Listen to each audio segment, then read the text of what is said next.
não vou conseguir substituir a figura dele, mas vamos tentar fazer o que pode. Mais ou menos essa primeira aula eu vou dividir em motivações e as principais ideias iniciais que estão acontecendo hoje também. Vou identificar o problema, tanto no caso lagrangiano quanto no caso hamiltoniano. Introduzir o algoritmo de Dirac-Bergman e, se der tempo, faço um exemplo.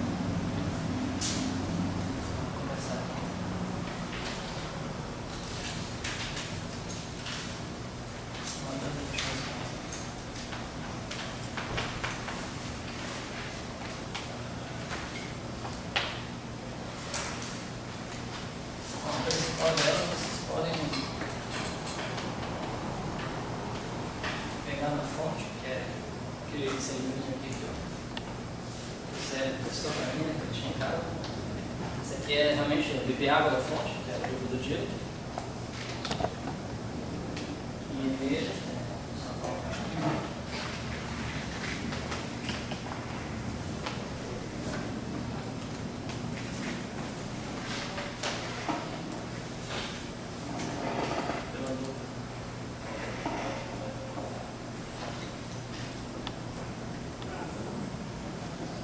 Recomendo fortemente, assim, para quem quer ingressar nessa área, ver os primeiros 2 capítulos desse livro aqui. Acho que você sente que quem formulou a ideia e como as coisas estavam. E se vocês forem ver nesse livro aqui, no 3º capítulo ele começa a discutir gravitação. O que estava por trás dele era o velho problema que o povo agora, né, que ninguém sabe, que é quantizar a gravitação. A gente pode colocar assim.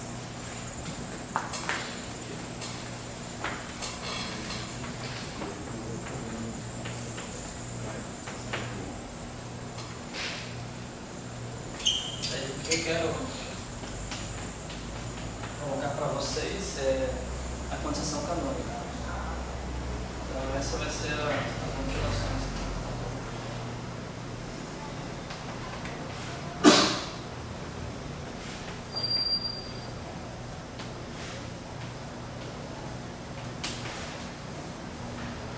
Hoje em dia, se você for em vários seminários,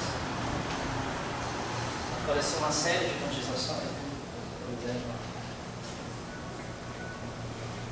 vou colocar assim, quantização de unidade trajetória.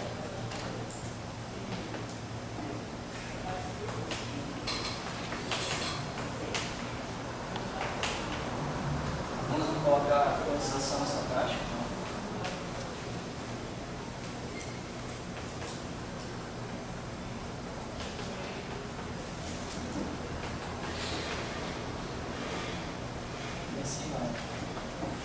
Também a quantização que aquele carinho da PUC que está aí, o orientador dele, o Stefan, ele trabalha com quantização via triangulações dinâmicas e triangulações dinâmicas causais, DT e CDT.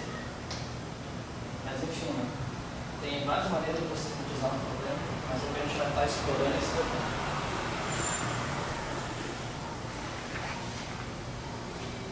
Alguns vão colocar várias críticas, assim, dizendo que isso aqui já está ultrapassado, mas volta e meia aparece um eletromagnetismo de outro, aí o Léo sempre enfatiza no discurso dele, tem mais de 20 aí catalogados. Também aparece um modelo de gravitação, que é contorção, outras coisas que você precisa quantizar e alguém está sempre utilizando esse método. Eu posso colocar para você que, apesar de ainda das críticas, ainda é utilizado. Vocês não estão aqui aprendendo uma coisa que não possa ser utilizada.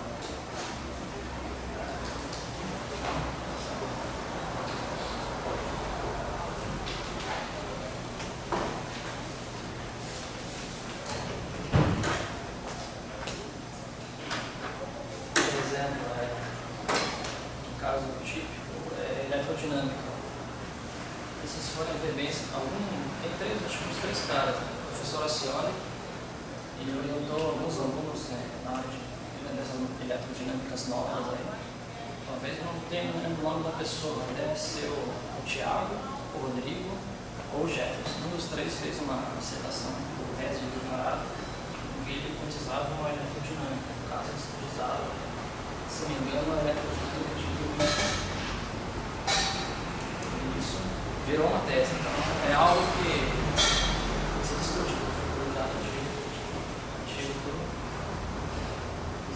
forem ver também,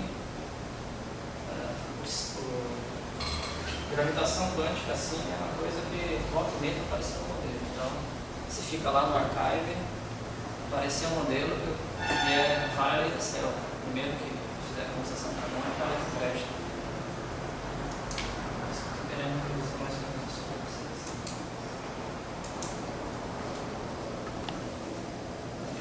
Só organizar.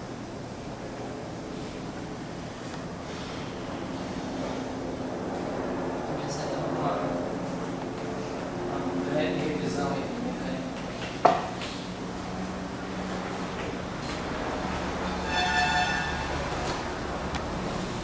Você ligou aí já?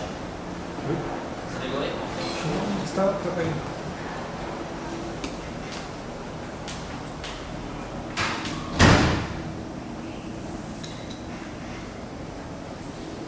Daqui eu vou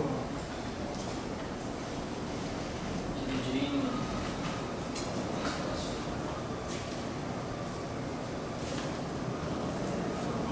eu vou começar com formulação de gás.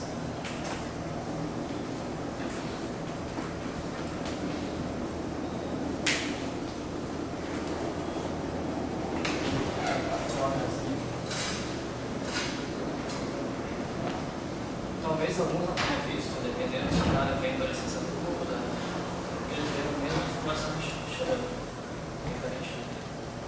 Mas a gente começa a identificar, coloca assim, dois operadores, seja dois operadores,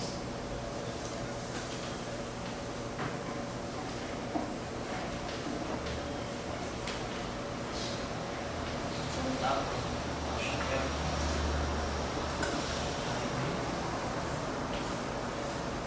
Então você pode representar eles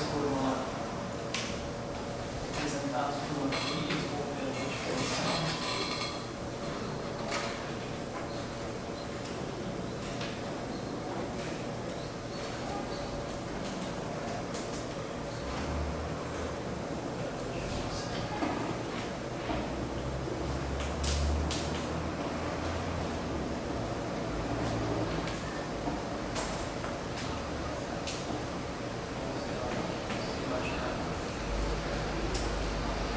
Costuma definir uma estrutura que é o orientador.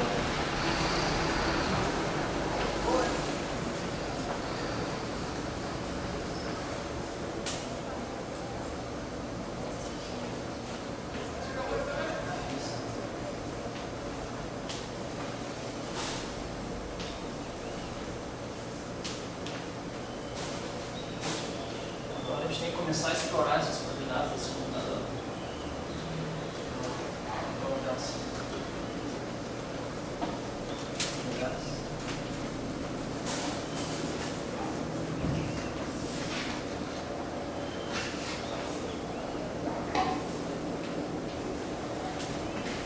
Ele é nascimento.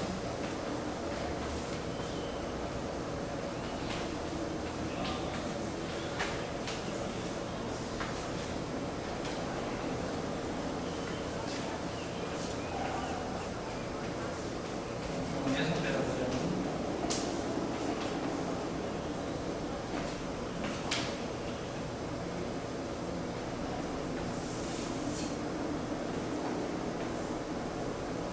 Linearidade.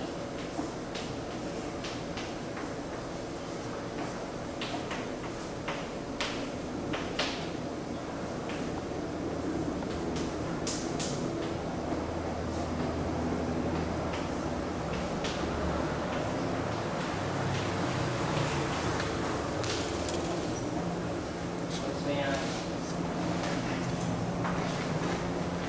regra do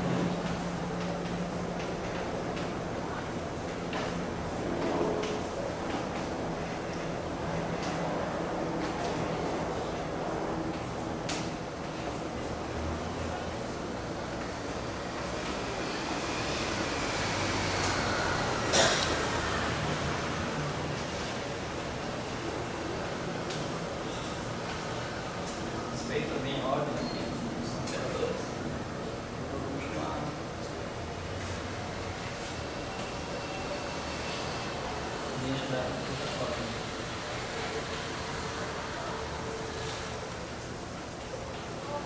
Eu já comi com isso.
Fazer uma medição de jornalismo mais em vez de chegar.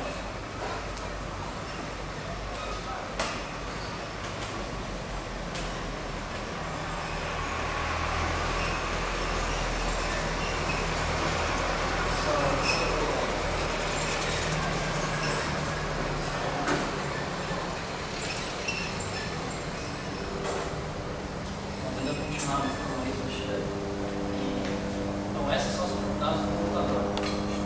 A ideia da formulação de raiz. Você tem os operadores.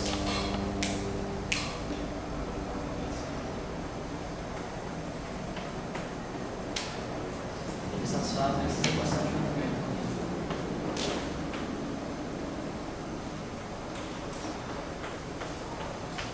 Onde H é a hamiltoniana.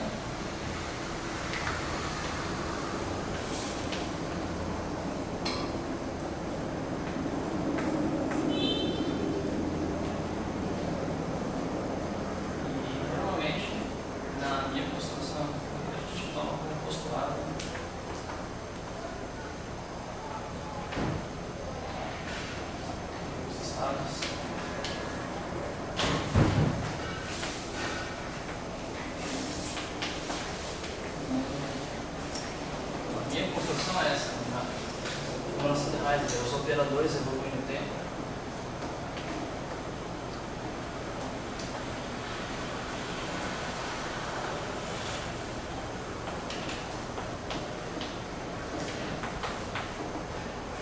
Enquanto que os estados são constantes.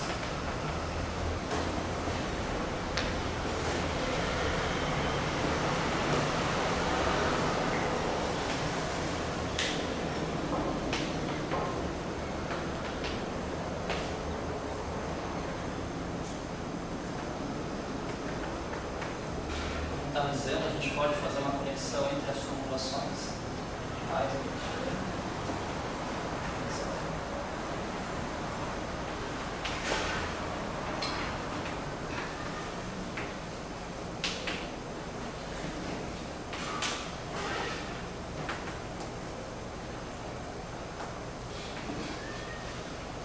e através de uma. Primeiro eu pego os operadores, vamos relatar com S.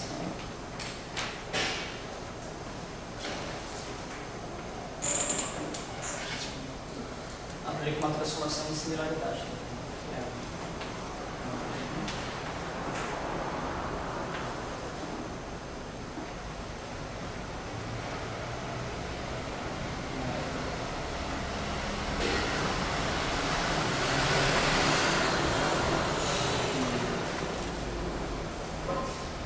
E os estados.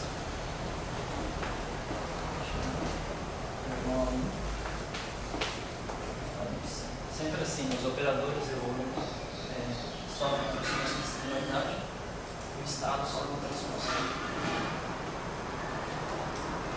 Por construção, você tem tem que ter que esse U tem que ser unitário.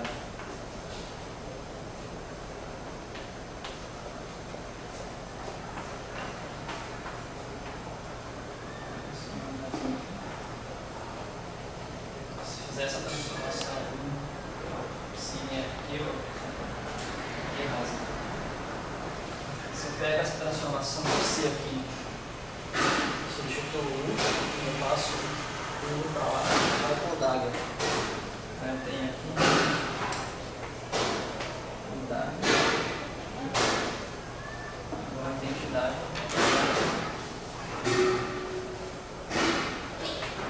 É o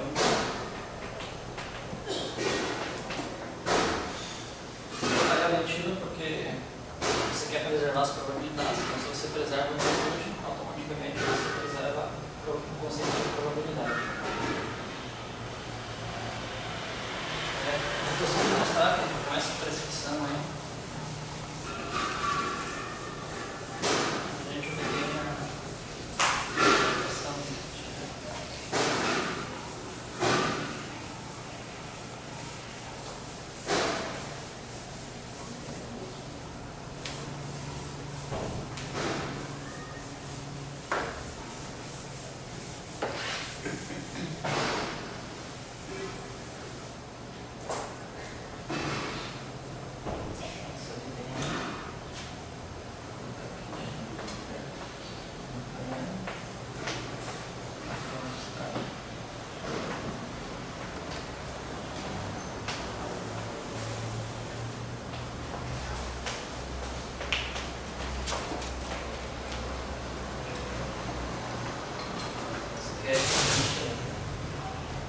Eu quero mostrar aqui para vocês, o que interessa para a gente é a formulação de Heisenberg.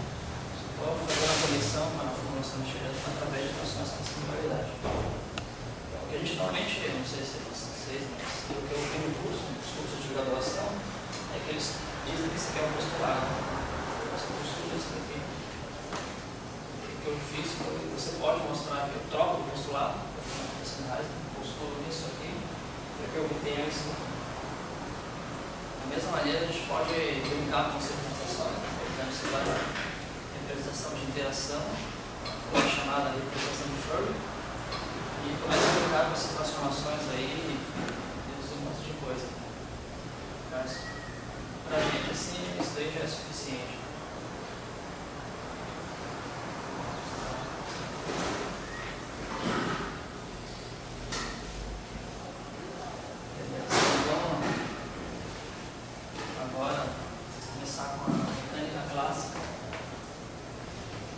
Fazer a conexão com a formulação de Heisenberg.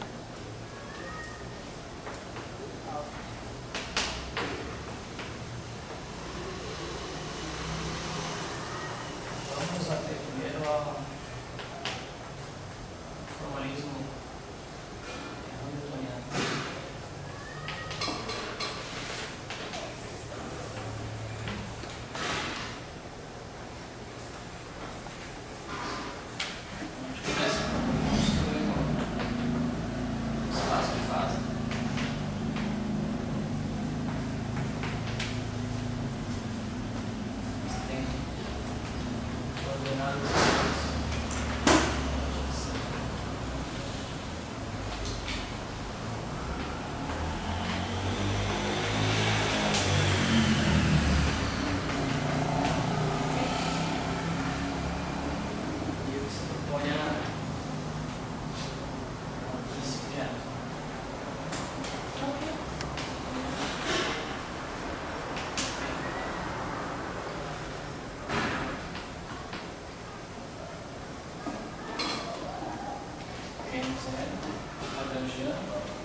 Aqui você está assumindo que você conseguiu isolar as velocidades em função de Q, P, T. Se a gente assume no formalismo hamiltoniano, o momento é definido como sendo a derivada de relação de ponto.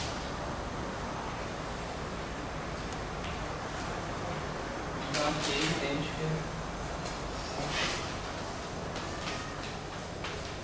deu H com relação a que ponto. Ok? Menos K deu com relação a que ponto.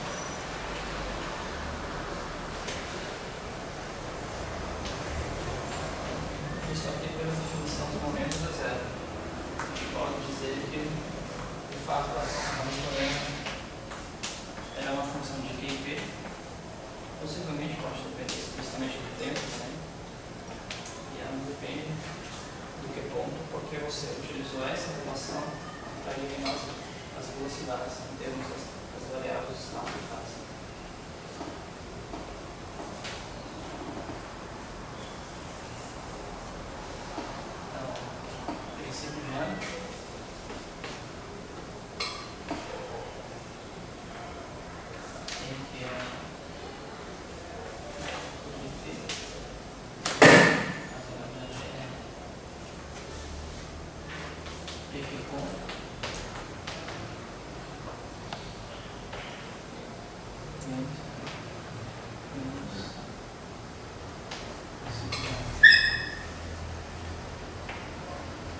Agora é avaliar esse teto aí para obter a execução de movimento.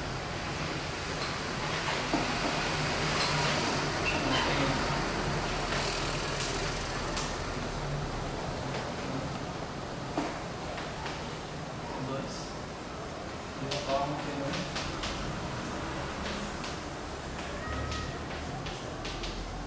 E dois igual a zero. Por isso que os extremos são fixos.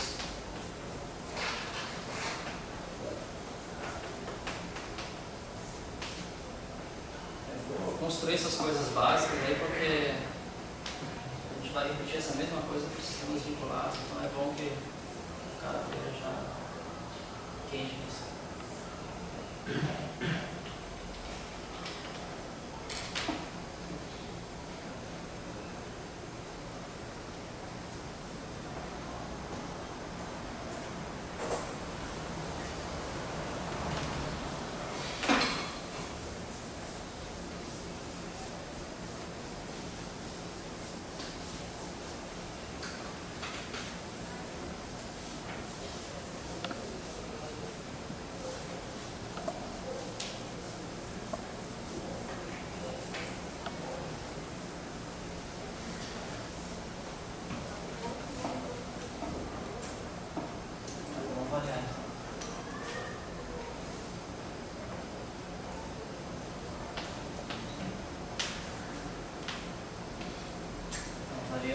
Eles têm a variação de P.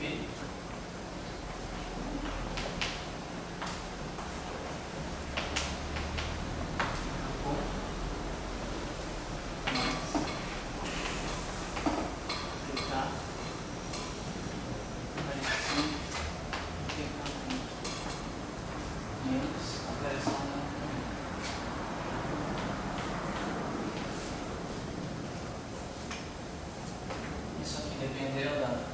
Já mostrou que depende só de Q, P e T. E a variação dele.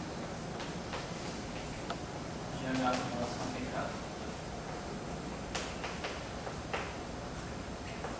Nossa variação de H com relação a PK.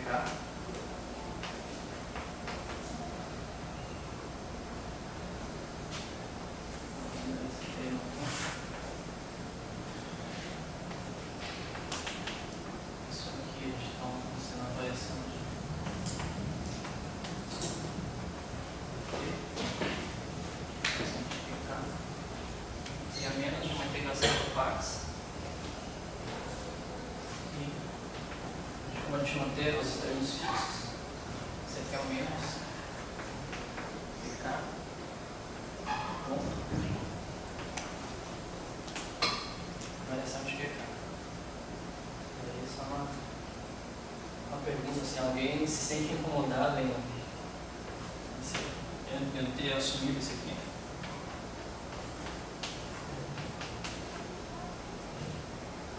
Tá claro isso? Isso é importante, né? Você definir uma variação porque é uma outra mão. Quando eu passei a derivada aqui, eu muito com a derivada. No fundo é porque eu tomei o benefício. Por exemplo, eu poderia. Não, isso aqui significa benefício. Em casos mais gerais, talvez possa encontrar aí, posso também propor uma variação que ela tem T' que vai em T, mais uma variação em T, e esse infinitésimo aqui, que pode depender do T. Então, nesses casos, a minha variação, que não vou anotar sempre como delta,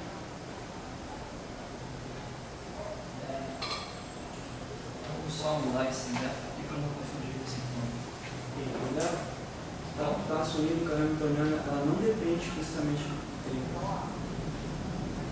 Mas como eu estou variando com relação às coordenadas, Tanto faz nesse caso.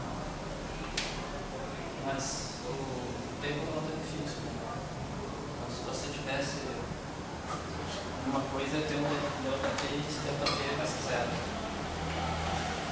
Vamos só colocar aqui um delta t. Eu defino esse meu delta aqui. Em geral, eu teria que ser isso aqui. Esse é o coordenado, transformar, vou levantar para mim. T1 menos TK de T. É isso aqui. Pronto. Posso, como aqui eu estou tomando um delta T infinitesimal, expandir isso aqui. T mais delta T derivado em relação a T.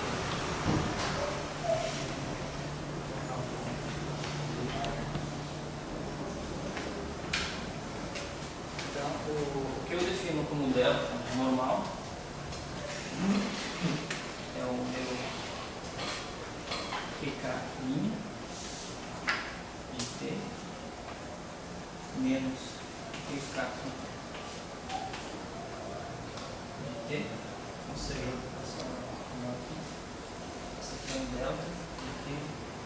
Então, esse delta que eu estou aplicando nessa variação aqui é um delta com tempo fixo, transformado, menos o contínuo, assim. Ou seja, eu só mexo na forma funcional das coordenadas, enquanto que esse delta aqui eu mexi tanto na forma funcional quanto eu mexi na minha medida. Então aqui vocês estão vendo que aparece o QI menos o Q. Então eu posso recuperar o meu delta aqui. Com isso aqui. Isso aqui é o delta de QK, o delta normal. E aqui eu teria um delta de TK. Só que a diferença funcional entre o linha e o Q é uma delta. Então se eu coloco aqui uma delta, isso aqui é infinitesimal. O infinitesimal, isso aqui é um infinitesimal de segunda ordem. Então no fundo eu posso tirar o linha daqui.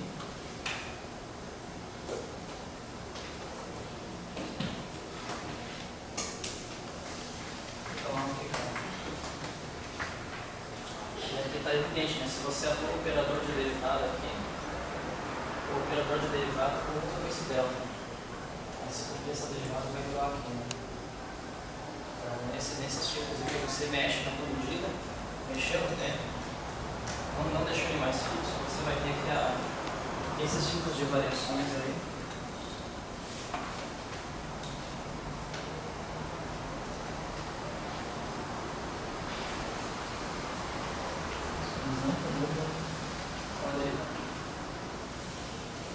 Isso eu tinha ficado mais ou menos claro quando eu peguei a variação e não atuei aqui. Porque se o tempo estivesse variando, esse aqui também ia sentir variação. estou colocando isso porque não me parece ser normal, às vezes, nos cursos. Já está uma variação e eu te aviso se ele mexe com a algoritmo, se ele mexe na forma funcional do campo. Mas para efeito do que a gente vai discutir aqui, a gente sempre vai estar tratando com esses derivados aqui. A gente não tem um argumento fixo e varia só a forma funcional do campo. Então, isso aqui foi só uma observação. Terminar essa conta.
Você tem esse termo aqui, né?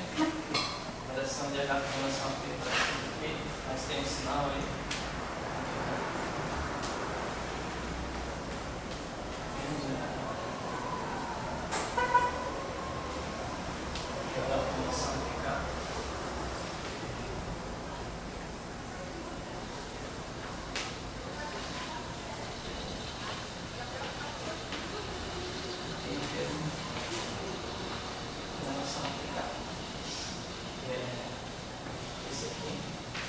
Foi feita uma integração por partes, os extremos são fixos.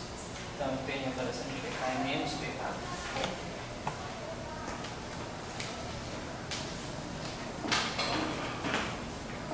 E o outro termo, que é esse termo aqui, variação de H com relação a QK, e esse sinal aqui.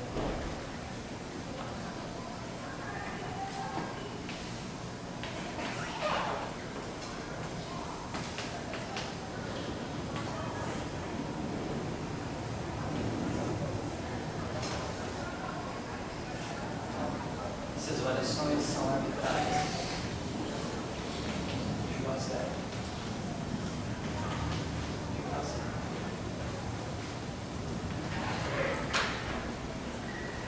São chamadas equações de Hamilton.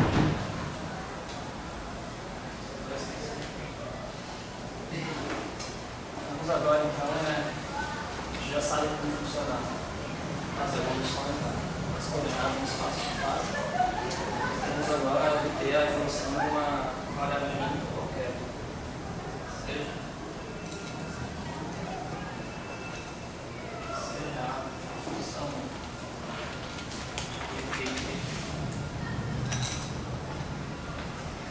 quando derivada de a função t.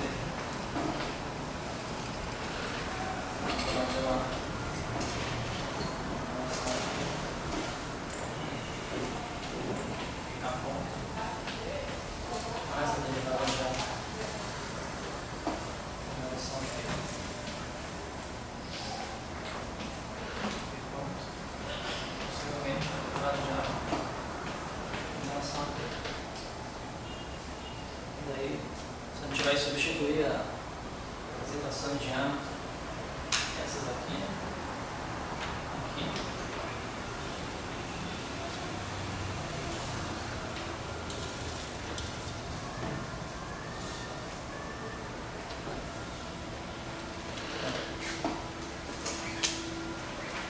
Tem agora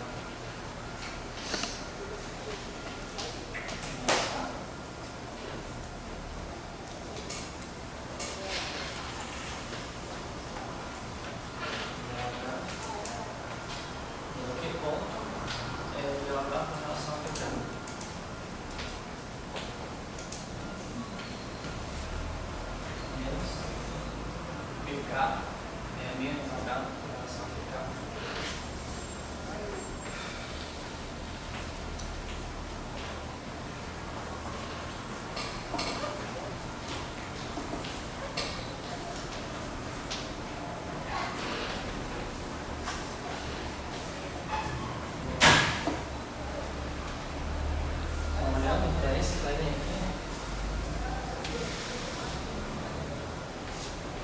a gente define uma estrutura chamada colchetes de Poisson.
Com essa definição fica claro que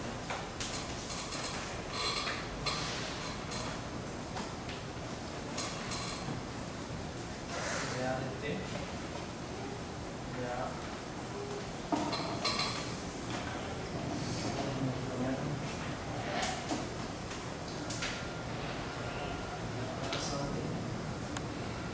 bom, a gente olha para isso, relembra as facilidades,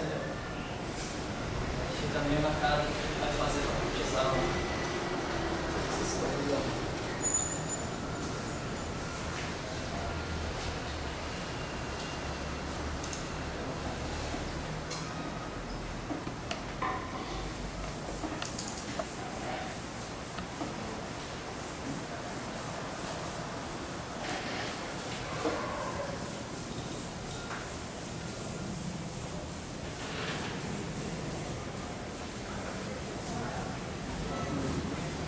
Estava introduzindo as equações de Heisenberg para receita, se alguém não viu, já bateu o olho nisso.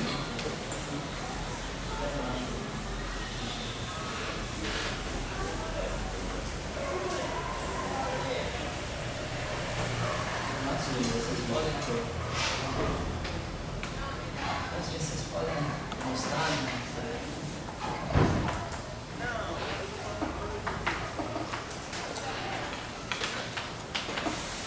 Mostrar que esses colchetes que eu defini ali, eles possuem exatamente aquelas propriedades que eu expliquei de comunicadores.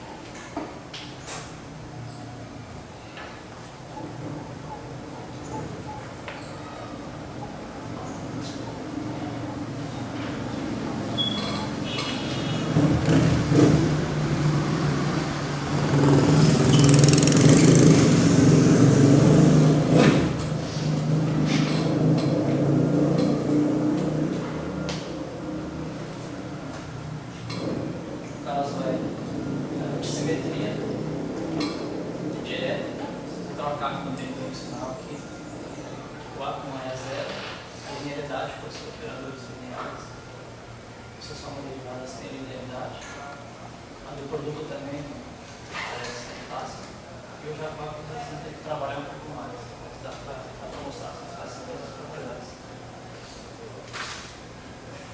Então aqui foi a ideia do Diego, foi a ida.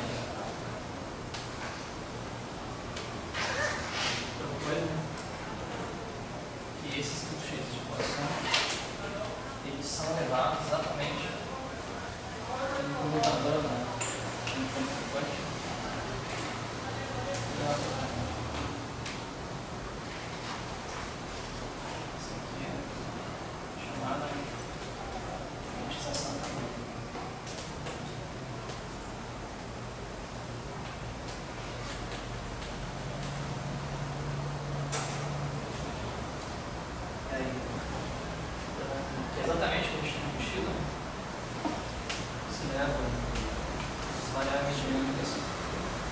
para operadores.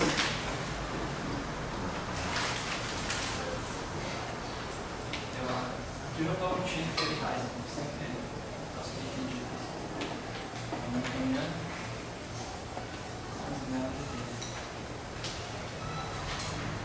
Bom, esse A depende da de TNT. Ela não tem as relações também, elas camantas, vamos dizer assim. Aqui.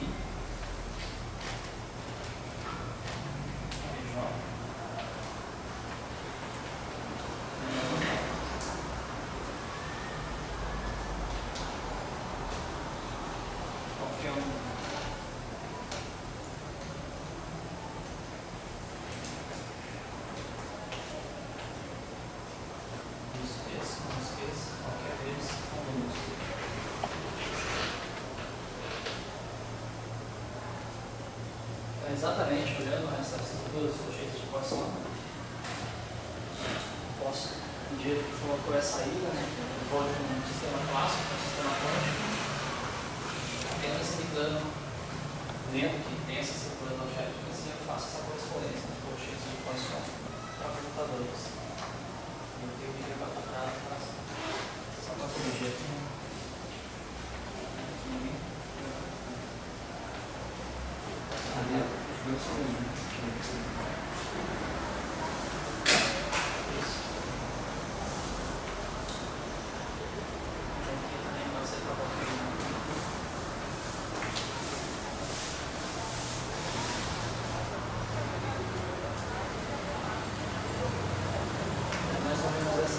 Você pode também pensar na volta. É mais. A gente está interessado nisso. Mas vale a pena também discutir a volta.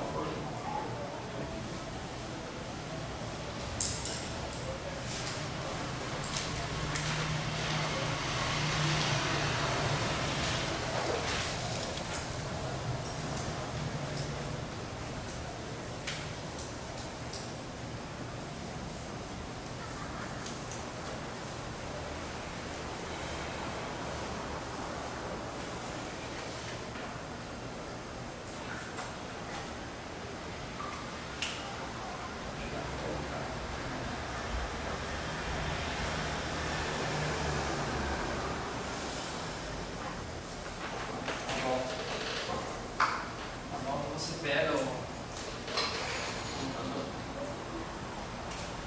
assim.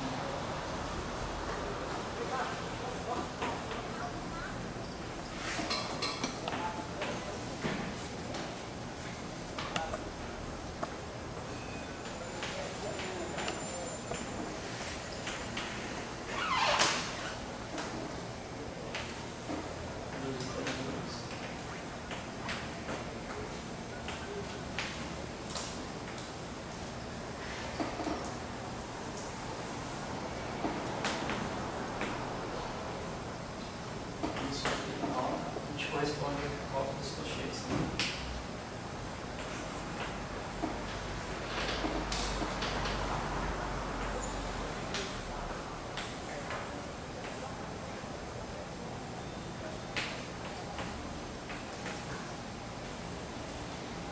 Onde aqui está subentendido, vocês estão no limite de agora, e esse Q'inha e P'inha são os autovalores associados a esses operadores.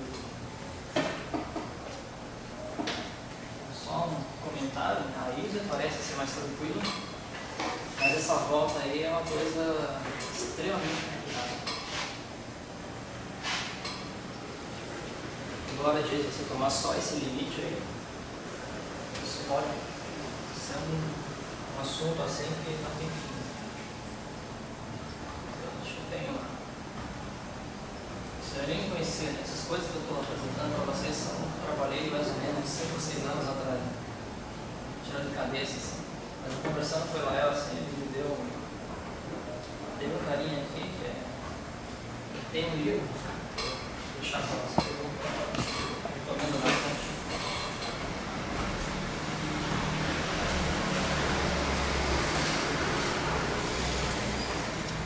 fez doutorado com o Elael, mais ou menos no nosso 2000 por aí. E logo após ele terminar o doutorado, uns 2, 3 anos, a Spring me convidou ele para escrever um livro que me disseram para escrever o doutorado dele. Então, ele mais ou menos esses limites. Sai de uma teoria quântica e chegar numa teoria clássica. A gente estuda várias quantizações, assim, então, bem complicado isso. Mostra como que teorias de hamiltonianos vai falhar, propõe outras quantizações. Eu considero realmente uma pessoa bem forte nessa linha.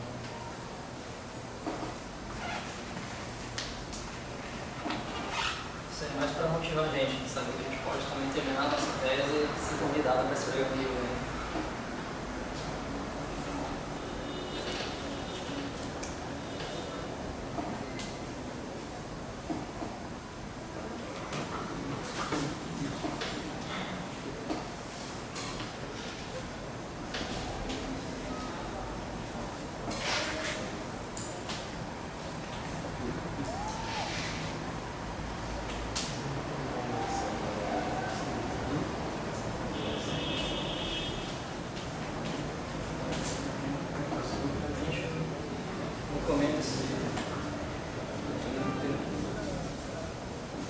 Não é só essas coisas que estão falando, faz várias maneiras de quantizar. Bom, então agora parece que tudo funciona perfeitamente, mas se for mais essa ida aí, embora a volta a gente não vai discutir, só provavelmente colocando o problema para vocês. Vamos colocar onde que isso daqui vai falhar.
Assume uma passagem segura para a Lagrangiana para a Hamiltoniana. Nessa passagem aqui, foi assumida, né, que a gente conseguiu escrever aqui com relação aqui PT. Isso está assim, o principal problema aqui. Nem sempre você pode garantir que eu consiga, por exemplo. A minha Lagrangiana dependia de P, do ponto P. E eu quero construir uma Hamiltoniana que dependa de Q, P e T. Então, para isso, eu tenho que escrever que ponto em função de Q, P e T. E naquela regra, eu vou fazer isso aqui. O H é P. Ponto menos zero. Uso essas relações, eu tenho uma Hamiltoniana. Isso nem sempre você consegue fazer. E aí você poderia se perguntar por que a gente não começou direto com isso aqui. A questão que se coloca é que na nossa área mais de partículas, das energias, a gente toma como ponto de partida a Lagrangiana. Embora na matéria condensada você comece com uma Hamiltoniana e põe a simetrias, por exemplo, a gente toma como ponto de partida a Lagrangiana.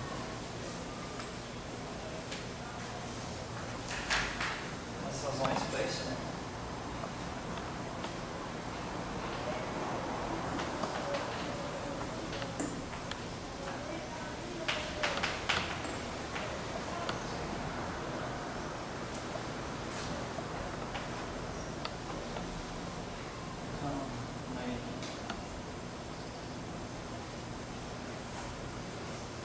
Mas para isso, primeiro, você quer pegar a tua Lagrangiana e olhar as simetrias internas. Né?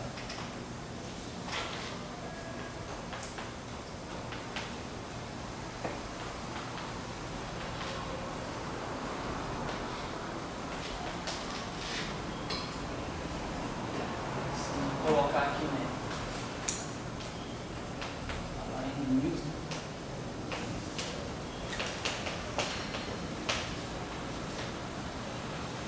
Para quem for falar de News, a simetria interna de Gauge.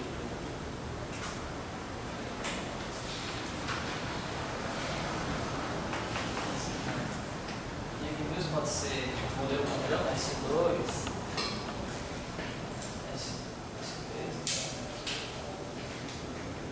E agora outro também, uma coisa que coloca a simetria espaço-temporal. Simetria de Lorentz.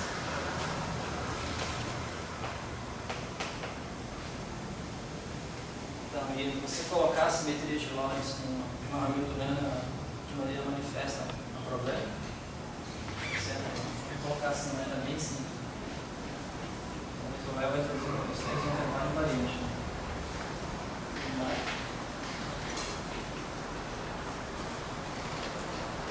Vamos supor que a métrica nossa é na diagonal. Para quem não viu, ele vai, não sei se chegou a fazer isso, mas vai fazer uma construção.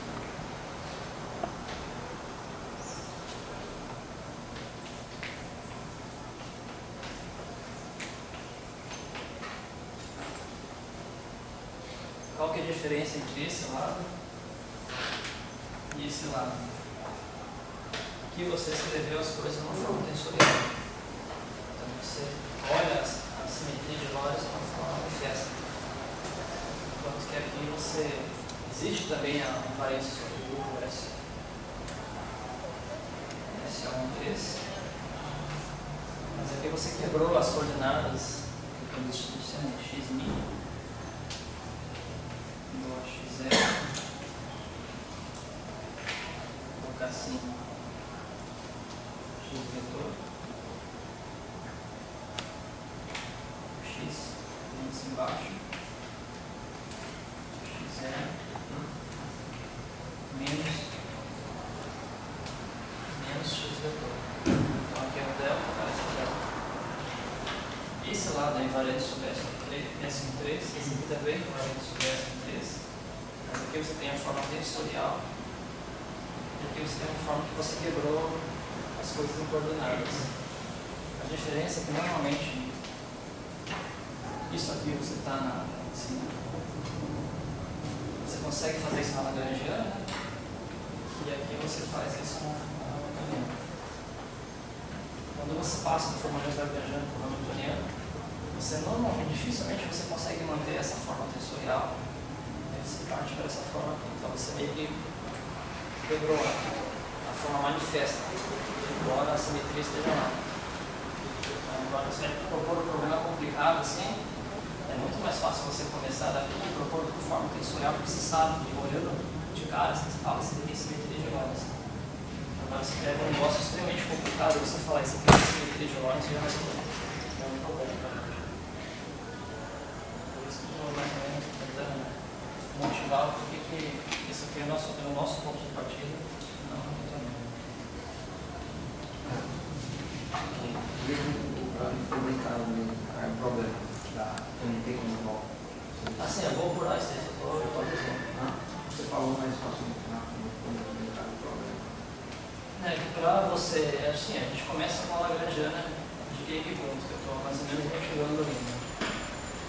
Para você passar o espaço generalizado de Q com o espaço de fase QPQ, QP, está implícito que você escreveu todas as velocidades uma função de Q, P e T. E aí você pega, você faz uma receita. Hamiltoniano igual a P ponto menos, vamos colocar assim, esses P's como função aqui Q, P e T. Menos a lagrangiana P e ponto T. Nós tomando o limite aqui, o limite na situação entre os três pontos.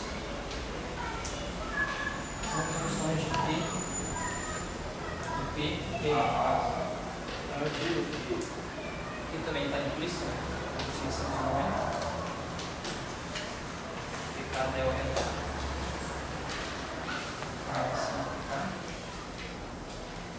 Então a ideia é essa, né? Eu passo o formalismo lagrangiano como newtoniano, escrever. Eliminamos todas as velocidades com função da coordenada do momento.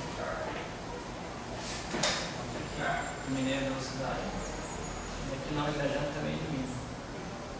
Daí o que eu mostrei para vocês, né, anteriormente, é que se você utilizou isso daqui, você tem garantido derivada de H em relação às velocidades do zero. Porque a tua derivada aqui, você sobra o pecado. Deu L com relação a que ponto? É isso aqui. O pecado. Então, o pecado nos pecados é está garantido para você, se você quiser dizer, eu consigo fazer isso daqui, tá certo que você vai conseguir construir um newtoniano. Essa é mais uma ideia. O que eu vou mostrar é quando isso daqui é possível e quando não é possível. Mas eu estou dando de novo. Aí você tem um problema, considerando que vai ser um problema, no caso, verificando como que é feito. Não é exatamente dessa forma. Você não vai conseguir. Quer dizer, você consegue na sua graduação. Agora aqui a gente vai estudar o caso em que não consegue. E quando eu quero motivar ali é porque que a gente poderia, não poderia, quer dizer, começar com H, que a gente toma sempre como ponto de partida lá da energia.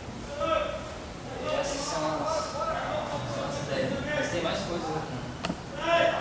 Além das simetrias internas e simetria normais. Tem também a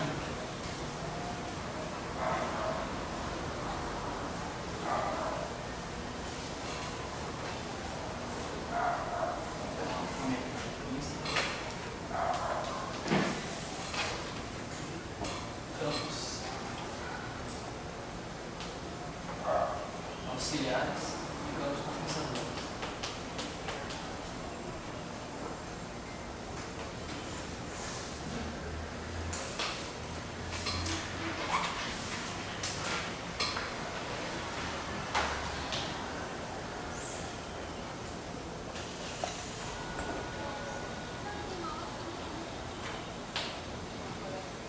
Bom, para aqueles que estão vendo, assim, campos auxiliares são aqueles campos que você introduz na sua lagrangiana, mas eles não têm nenhuma evolução dinâmica.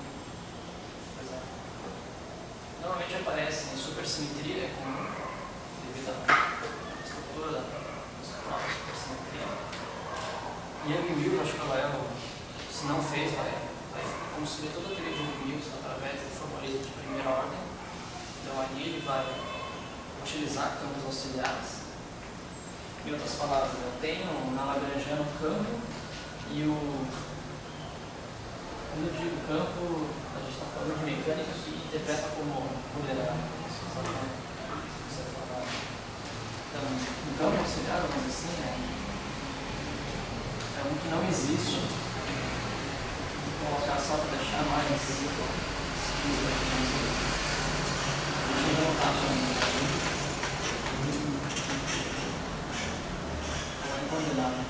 são coordenadas que não existe o que ponto. Você só tem a coordenada em cima. Você pode utilizar as equações dela e eliminar ela. Você pode, por exemplo, passar de uma lagrangiana que tinha um Q1 e um Q2, por exemplo. Utiliza as equações de movimento. No fundo, o único grau de liberdade menos, mesmo é o Q1. É mais ou menos uma ideia. Bem intuitivo do que é uma coordenada auxiliar.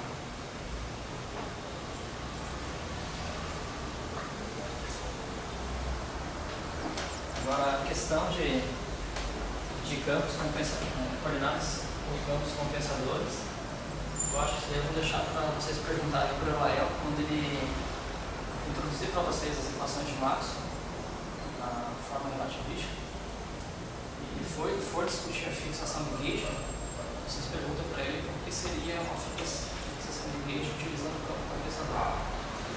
Ele vai introduzir certinho assim, as ideias de você introduzir um campo extra e através desse campo você fixa o gauge. Ou assim, quem talvez não quiser esperar, eu acho justo. Acho que processos físicos em QED fez toda a discussão de como fixar um gauge, quando o gauge fixa é realmente bom. Ele discutiu várias maneiras, vários gauges, assim, gauges não lineares, os gauges também que vocês costumam utilizar em teoria de estado, essas coisas. Então essa discussão aqui eu acho um pouco mais profunda, mas quando chegar a hora certa vocês levantam a mão assim e avisa aí. É mais ou menos essa a ideia básica. Você tem um livro? Quem? Você falou de um livro? Processo físico? Não, esse é o curso que ele deu. Ele deu 2 cursos mais ou menos em 2012 ou 2013. Acho que deve estar disponível no professor que eu gosto. Processos físicos em eletrodinâmica quântica. Mas no curso de eletrofrágil também talvez ele chegue a fazer algumas coisinhas disso, quando ele discute o gauge unitário e o gauge normalizado. Ele mostra que alguns campos, na verdade, não são necessários, você pode ficar só com campo de Higgs. Está ali. Mas qualquer coisa assim, só recordar que eu não vou trocar. Só um pouco de dar uma organização que está funcionando, então também é contrário, as duas são maçãs de legenda, então se eu tenho um problema com a legenda de forma funcionando, eu posso justamente resolver esse problema. Sim, mas a gente não vai falar com um ponto de partida newtoniana, porque elas são Não, só mas aí você teria que fazer o inverso, você teria que eliminar P em relação a Q. Você vai pegar o P e escrever em função de Q e P ponto. esse problema do peito não existe um ponto associado. O problema de você definir, eu vou discutir com vocês aí, é sistemas hamiltonianos vinculados. Hamiltonianos, então fica claro. Agora, se você for discutir os sistemas vinculados de forma lagrangiana, daí é coisa complicada. Eu nem fiz qual seria a condição de você quantizar a partir de uma lagrangiana. Toda a construção que eu fiz aqui, uma construção bem assim, intuitiva, foi conectando o formalismo hamiltoniano com as equações de Heisenberg. Para mim, ele estava claro que o objeto de estudo era hamiltoniano. Estava dentro do formalismo hamiltoniano. E também a ideia do erudito. Assim. É muito mais fácil você trabalhar tentando a quantidade de linha, mesmo sendo vinculado, que eu vou explicar mais adiante do que seria isso, em termos de Q e P, porque Q e P são coordenados, ou você, agora isso é sempre, né? Você trabalhar com coordenadas e ainda os vínculos delas com as suas velocidades. Então, você quer Q e P, você quer Q, você quer derivado, então isso produz uma aplicação assim bem delicada para você continuar essa coisa. Eu sei onde encontrar isso, mas não consigo. Deixa eu mostrar. A gente parte da lagrangiana, mas está formado em hamiltoniano e Não, a gente quantiza com base na hamiltoniana. O caso perfeito vai ser assim, a gente vai passar a lagrangiana, quantizar, quer dizer, passar a lagrangiana pela hamiltoniana, e a hamiltoniana vai quantizar pela hamiltoniana. Agora a questão que eu estou mostrando é quando que os problemas que tem, né? Quando isso aqui acontecer, eu vou mostrar qual é a solução. E esse aqui é o tratamento. Sistemas vinculados. mostrando a posição de. Ainda não fiz formalmente. Eu vou mostrar a situação. Que formalmente significa isso. Né? Eu estou aqui apontando a ideia principal, que é aquele negócio, né? Identificando o problema. Aí depois o algoritmo de Jack Berry a gente vai tratar o problema. Depois ser mais específico no que significa isolar esses dados. Mas diz que existe algum tratamento que faz a processação lagrangiana, por exemplo, que Existe.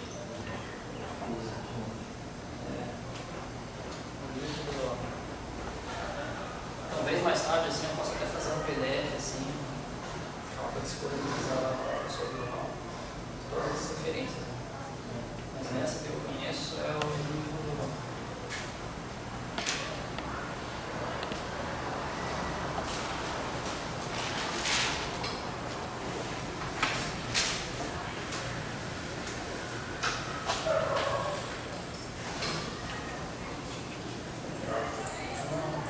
Não me lembro exatamente o título, assim, mas posso depois começar lá que eu tenho. Mas é o que eu considero na área assim, um dos melhores. Né? só construir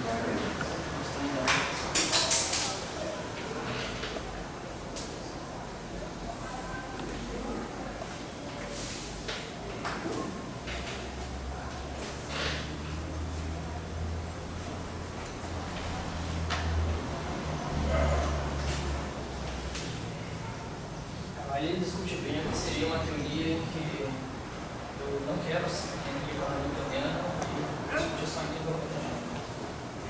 Agora não me lembro exatamente se chega nesse. Acho que ele não chega a quantizar usando o lagrangiano. Ele seria só identifica os vínculos. Identifica os vínculos usando o formalismo lagrangiano, mas na hora de quantizar ele quantiza de parte do newtoniano. Então eles são escondidos aí. Ele só classifica os vínculos. Mas assim, a ideia dele de classificar os vínculos, você vê que há uma dificuldade bem grande assim, em você trabalhar com quem é que é ponto. Foi à toa, talvez o jeito que tenha escrito sobre esse newtoniano, porque tem, no fundo é isso, o que está por trás é mais estrutura simplótica.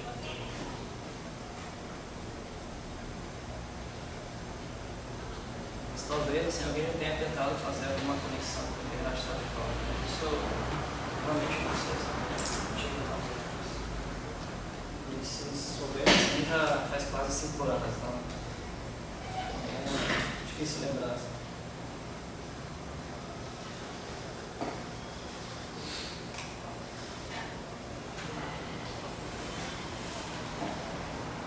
Tá, então, o que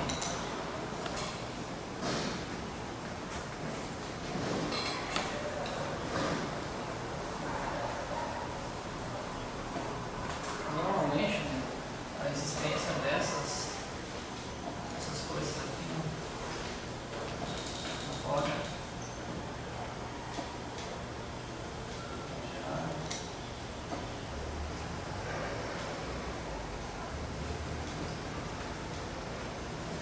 relações entre coordenadas e momento.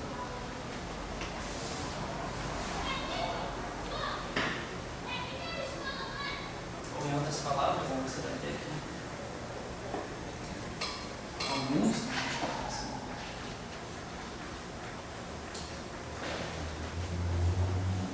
alguns P's e B's.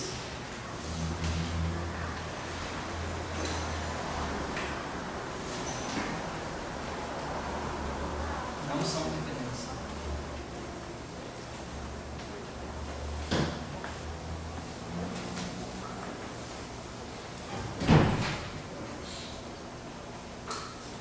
Mais ou menos o que está por trás disso. Você introduz esses campos, às vezes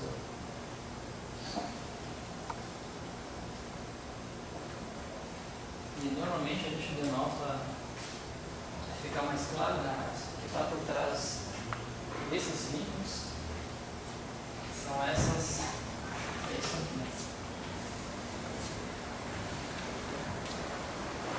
Quando a gente define o momento, esse derivado lagrangiano com relação ao que ponto, que está por trás disso aqui. Ó. A gente conseguiu isolar as velocidades. E dessa pessoa a gente vai tirar que ponto a função dele. KP possivelmente o tempo. Então a gente disse que colocar assim, não existe vínculos. Nesses vínculos a gente denota da seguinte maneira. Uma relação entre coordenada no momento.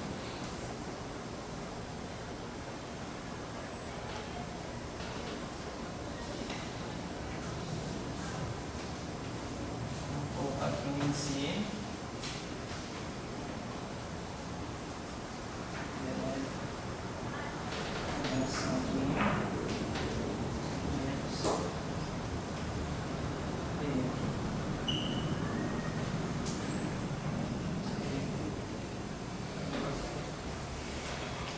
Ou seja, são relações que só tem Q e P naquela definição lá. E o fato de não ter Q ponto significa que eu não consigo escrever Q ponto em função de Q, P e T. Por isso que a gente diz que são relações algébricas entre coordenadas e momento.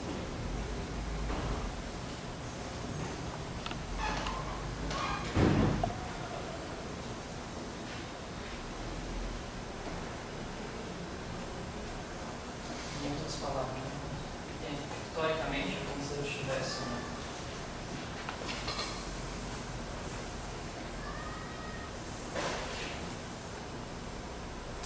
esse aqui é o nosso espaço de fase e aqui seriam os vínculos. Ou seja,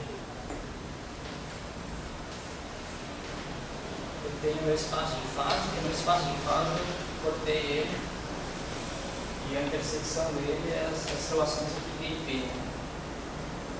Intuitivamente eu vou mostrar assim, que isso poderia, por exemplo, estragar a nossa monetização.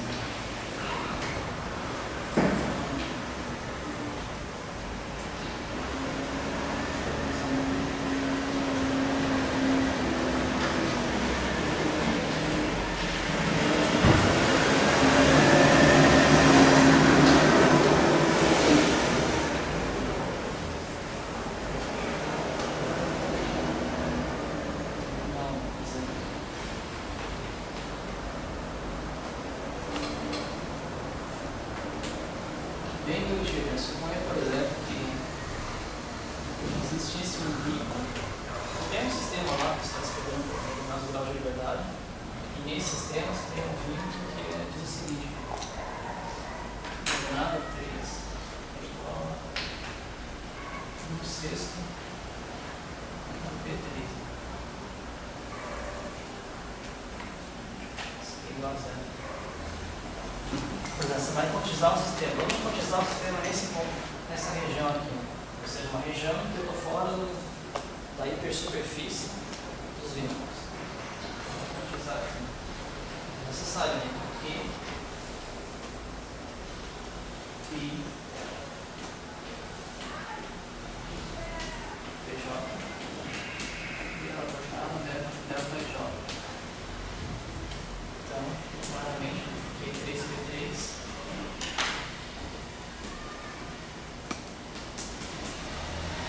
não ia botar. Agora, se você escolhesse um ponto que estivesse aqui dentro, você sabe que todo Q e QJ igual a 0, e por sua vez, Q e QJ também é 0. Então aqui é evidente que se eu quantizar aqui, quantizar nessa região, eu teria P3, mas o vínculo, né, eu estou quantizando aqui dentro, inclusive P3 é 1/6 de P2. Então isso seria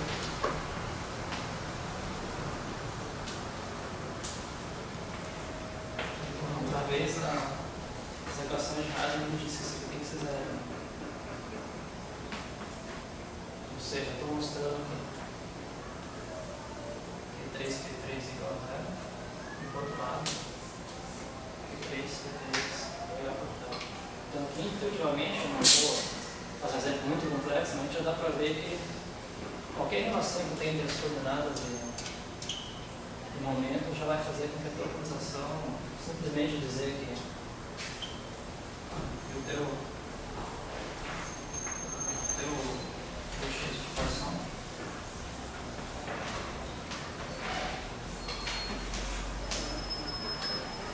só que vai implicar em inconsistência.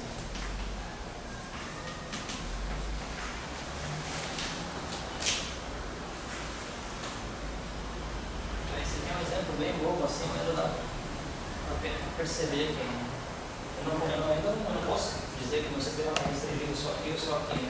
A priori eu defino um cocheiro de Poisson, A e B, e esse A e B depende de Q e P, então a gente pode varrer, o sistema pode evoluir para qualquer ponto do espaço de fase.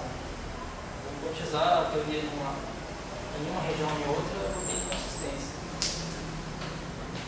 Agora a gente tem que... Então ainda a parte de identificar o problema de maneira bem básica. Assim. Agora vamos falar da cura. Quando existe.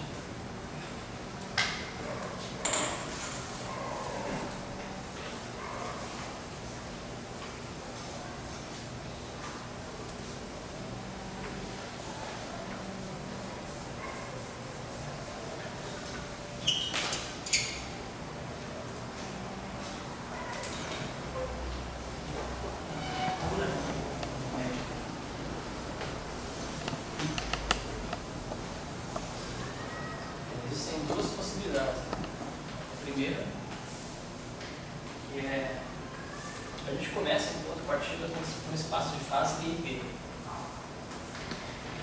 A ideia eu passo por um outro espaço de fase, com outras coordenadas,